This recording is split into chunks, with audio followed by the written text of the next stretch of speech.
Shakespeare's King Lear is a tragedy that resonates with themes of love, authority, and nature. The titular character Lear is a staple in Shakespeare's pantheon of characters, meant to represent the tyrannical authority that dominated pagan England. However, Lear carries a more dignified importance to both literature and the modern world, existing as an exemplar to Aristotle's tragic hero. According to the Greek theory of tragedy, the tragic hero is characterized under five unifying criteria: hamartia, peripeteia, anagnorisis, nemesis, and catharsis, each of which are manifested through Lear with great accuracy. To make things even more interesting for this project, because it's an English project, I'm going to be taking a swig of progressively hotter and hotter hot sauce to represent each stage of the tragic hero and Lear's descent into madness. Now, Lear's hamartia, which I'm going to start off with no hot sauce, or tragic flaw, lies in his susceptibility to flattery and the language of pageantry. Years of living under the king's court has warped his mind to instinctively reject the truth. Stubbornness and hubris is an essential part of Lear's framework as a tragic hero, and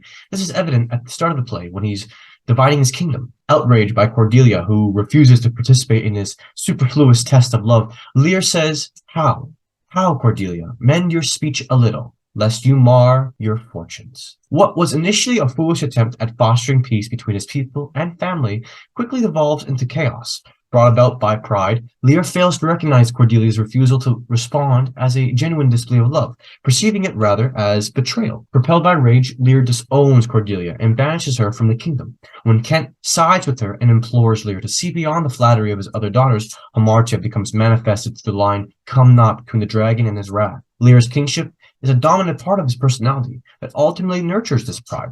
He is a product of a socio-political environment that developed an absence of true character. Goneril and Regan accurately describe this relationship with Lear and the kingship. 'Tis the infirmity of his age, yet he hath ever but slenderly known himself. When Cordelia refuses to honor Lear's test of love, it threatens his sense of identity. She endangers the script with Lear has so carefully orchestrated and so undermines.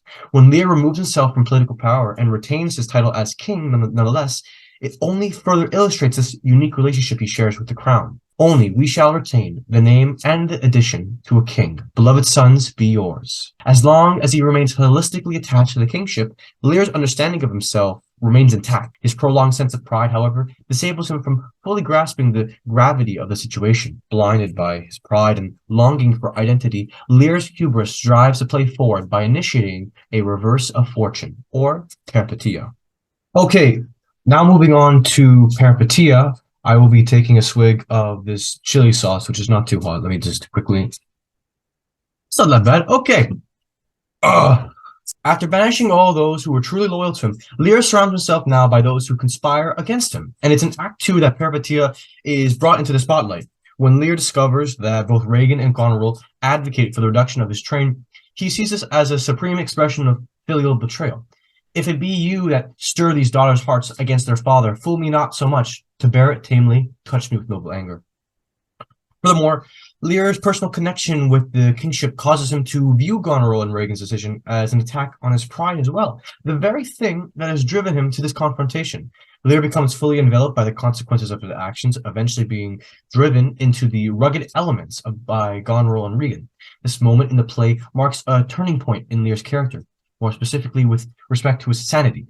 While there were several instances throughout the story that reveal the full capacity to Lear's rage and madness, it's here that Lear actually makes a direct mention of it. "O ear, I'll weep. O fool, I shall go mad." Lear's peripeteia is powerful in its ability to dictate both a fall from nobility and sanity. It marks Lear's departure out of domestic life and into a literal and figurative storm. While it was his pride that blinded him from the deceitful nature of Goneril and Regan, it was their cruelty that fully propelled this reversal of fortune. These dreadful summoners grace. I am a man more sinned against than sinning. Moving on to anagnorisis, I'm going to be taking a swig of a little bit of a hotter hot sauce. Let's just do this real quick. Okay.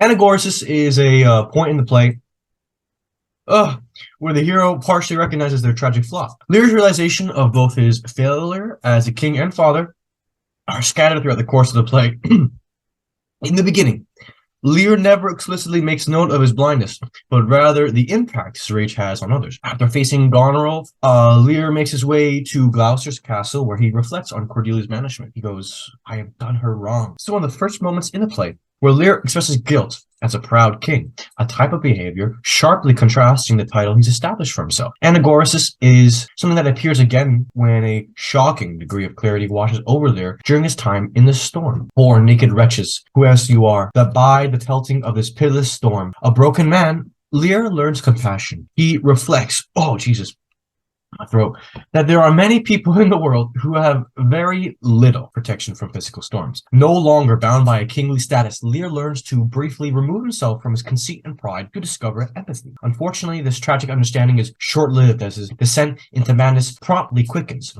Lear veers away from acknowledging his personal faults and fixates more toward projecting his woes onto poor Tom. Have his daughters brought him to this pass? Couldst thou save nothing? Wouldst thou give him all? Lear's idolization of poor Tom as his noble philosopher or elemental man exists solely to demonstrate this incomplete nature of Lear's tragic understanding. Now entering Nemesis, I'm going to take a swig of a pretty spicy hot sauce. Oh, oh, that's, oh my God. I'm okay. Okay. Only when is he Only when he is imprisoned by the forces of Albany and Edmund. Oh, talking makes it so much worse. Does Lear fully realize his misdeeds? This occurs at the apex of his nemesis, when poetic justice is finally carried out onto the tragic hero. When France's army become overpowered by Albany and Edmund, Lear is confined to a prison hold with Cordelia, where he exclaims, "When thou dost ask me blessing, I'll kneel down and ask for thee forgiveness." Stripping himself of his callousness and pride, Lear longs for the forgiveness of his daughter, who he sees he has clearly wronged. Now demonstrating a full understanding of his faults, Lear possesses a radical contrast to his character at the beginning of the play. Sight and blindness are often used in Shakespearean tragedies to teach the value in seeing with our hearts and not our eyes. Gloucester's experiences in the play mirrors that of Lear's in the same respect, their gullibility causing them to become fooled by those closest to them. Only when he loses his eyes does Gloucester truly see the evil of his bastard son Edmund. Lear has lost everything at this point, and as we've seen him progressively spiral into madness, he begins to loosen the shackles of his hubris, and it allows him to discover the error in his ways. Now, together with Cordelia, he seeks nothing more than the approval of his only loyal and loving daughter. No, come, let's away to prison. We two alone will sing like birds in the cage. Lear has effectively renewed himself to the audience, opening an opportunity for him to rectify his mistakes. Now for catharsis, I'm going to take a swig of this Ghost Pester stuff. It's very thick, so I'm going to take a finger of it. Okay, wait. Oh, I regret that. Oh God. Okay, we're gonna do this. In King Lear, catharsis is the final aspect of the tragic hero that drives the play to its bitter sweet end. After his battle with Kent, Edmund reveals he had sent a servant to kill Lear and Cordelia. The audience is left to discover a dead Cordelia carried by Lear. How? Oh, you are men of stone. She's gone forever. Lear is clearly distraught by this, as he rightfully should, having dedicated the entire play to enduring the treachery of Goneril and Regan. Now transformed by their cruelty, Lear was directed into becoming a newly virtuous person, unburdened by the pride and stubbornness that plagued him as king. When he had realized Cordelia's true love for him, he sought for her approval. He dies, still looking on his daughter's lips for the words that she never speaks. My tongue is on fire. The untimely murder of his daughter, however, causes Lear to somewhat revert back into his old nature, exclaiming madly before his death, "Oh, daughter, and my poor fool is hanged. No life. Why should a dog, a horse, a rat have life?" This is Lear's ultimate undoing, that despite all the growth he's experienced, he will never live to rectify the mistakes he's made in the past. The story of Lear as a tragic hero has conveyed a message perennial to audiences across generations. In spite of all his ill-placed attempts to control the future, Lear is unable to prevent suffering. Blinded by kingly pride, Lear assumed himself as the sole adjudicator of his daughter's fate. This selfish desire, while rooted in good intention, is removed from the unpredictable nature of reality. In the end, Lear saw himself beyond life itself. And it's beyond this mindset that's manifested through hubris that ultimately causes Lear's undoing. King Lear employs Lear as a means to teach the reckoning of pride and the uncertainty of life, despite our best efforts. King Lear in literature. King Lear is one of the most well-known tragedies in the literary world, and its titular character has become an archetype for the tragic hero. King Lear's impact on literature has been significant and enduring, and is still prevalent in works to date. In order to illustrate the relevance of Shakespeare's play, I will explore how King Lear as a tragic hero has influenced literature throughout the centuries. Other focal points will be how Shakespeare's story has been interpreted and adapted in various works of literature. Ultimately, it will be evident how King Lear's journey from hubris to humility and the tragedies that ensue have had a lasting impact on the way we view and understand the concept of the tragic hero in literature. Shakespeare's King Lear has had a significant impact on literature, inspiring countless writers and artists to explore the themes of power, ambition, and morality. Lear's journey and eventual tragedy continues to resonate with audiences today, and his character has become a lens for authors to write flawed and complex heroes in literature. Lear's story has also influenced the development of tragic storytelling and continues to be studied and analyzed by literary scholars, making it a significant contribution to the world of literature. The first literary connection that portrays similarities with King Lear as a tragic hero is Moby Dick by Herman Melville. Moby Dick, an all-time classic, shares many similarities to King Lear through the elements of a tragic hero. In Moby Dick, the tragic hero, Captain Ahab, becomes obsessed with hunting down and killing the white whale, Moby Dick, at any cost. Captain Ahab's obsession drives him to disregard the safety and well-being of his crew, which eventually leads to their destruction and his own death. Similarly, in King Lear, the tragic hero Lear himself is blinded by his own pride and stubbornness. Lear divides his kingdom amongst his daughters based on their flattery of him, rather than their actual loyalty and love for him. This leads to Lear's isolation and eventual descent into madness. Both Ahab and Lear are brought down by their refusal to acknowledge the consequences of their actions, which is a result of both characters' hubris. However, while Captain Ahab's downfall is brought about by his singular obsession, Lear's is a result of his inability to recognize the true character of those around him. Ultimately, both Moby Dick and King Lear are cautionary tales about the dangers of unchecked ambition and pride and the tragic consequences that can result from these flaws in human character. Moby Dick uses the tragic hero of Lear to illustrate Captain Ahab. Herman Melville writes Captain Ahab's character through the lens of Lear as he plays a modernized tragic hero who shares similar tragic flaws as Lear and ultimately ends in a culminating realization of these flaws, which then follows with a tragic death. The next novel that shares many similarities to King Lear is 1,000 Acres by Jane Smiley. The novel is a modernized retelling of Shakespeare's King Lear and encompasses the theme of a tragic hero. Larry Cook and Jane Smiley's 1,000 Acres can be seen as a modernized interpretation of King Lear. Both Larry and King Lear are patriarchs who make a decision to divide their land amongst their children. This decision ultimately leads to their downfall as they end up losing everything important to them, including their wealth, power, and family. They also share a tragic flaw that leads to their downfall. For Larry, it's his need for control and his inability to communicate with his daughters. While for King Lear, it's his pride and his inability to see the true character of his daughters. The tragic hero theme is prevalent in A Thousand Acres, as Larry's downfall affects not only himself, but also those around him, including his daughters and their families. His tragic flaw leads him to manipulate and abuse his daughters, which in turn causes them to turn against him and each other. The consequences of his actions reverberate throughout the novel, ultimately leading to tragedy and destruction. Overall, A Thousand Acres can be seen as an interpretation of King Lear that explores many of the same themes and ideas in a contemporary context.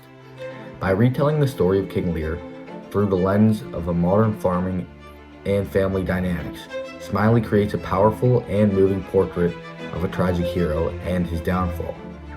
The similarities between Larry and King Lear highlight the timeless nature of the tragic hero theme and the destructive power of human flaws.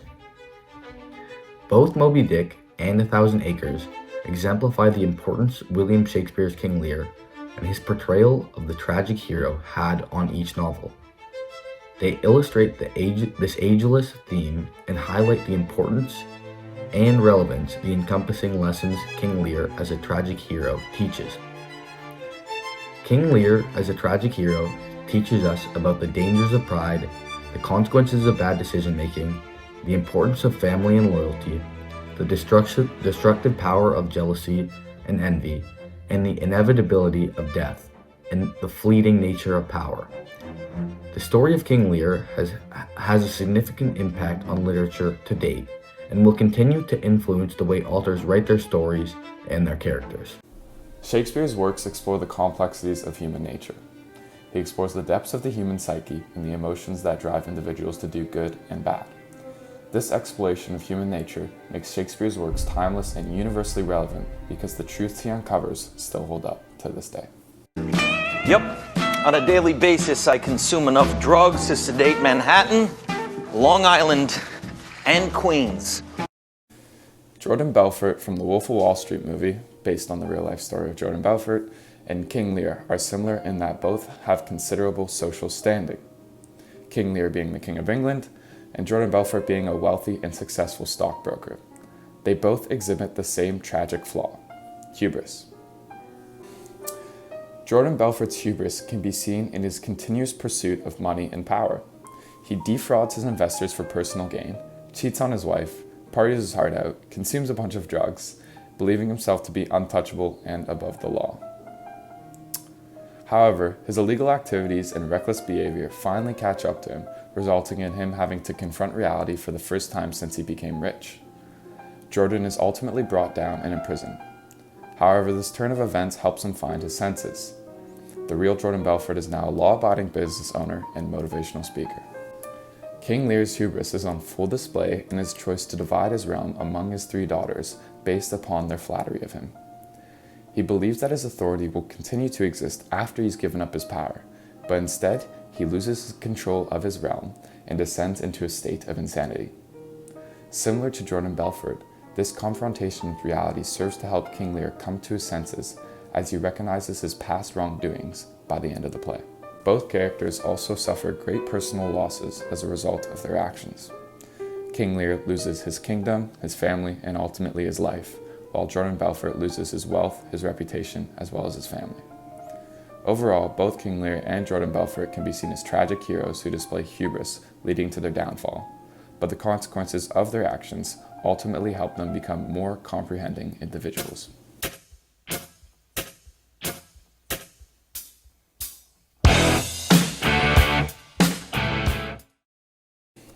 There are parallels between Tony Stark from the first Iron Man film and King Lear, in that both characters are ignorant to certain facts until they suffer a major hardship. Tony Stark is a successful weapons dealer who is initially oblivious to the damage his products are causing.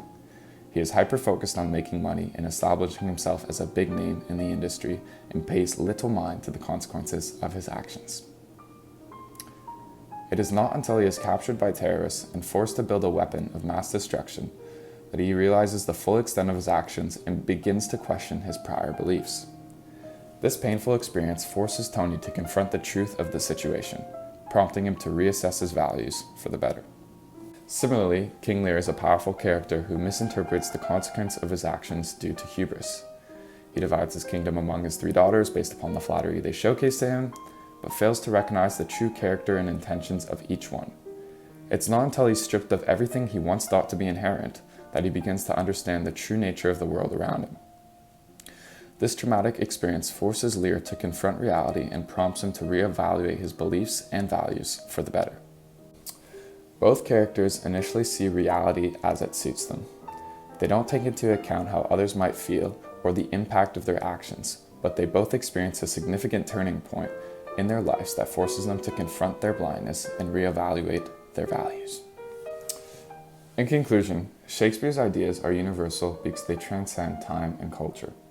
These themes are still relevant today because they refer to human nature and experiences that remain present in modern society and are especially present in modern media.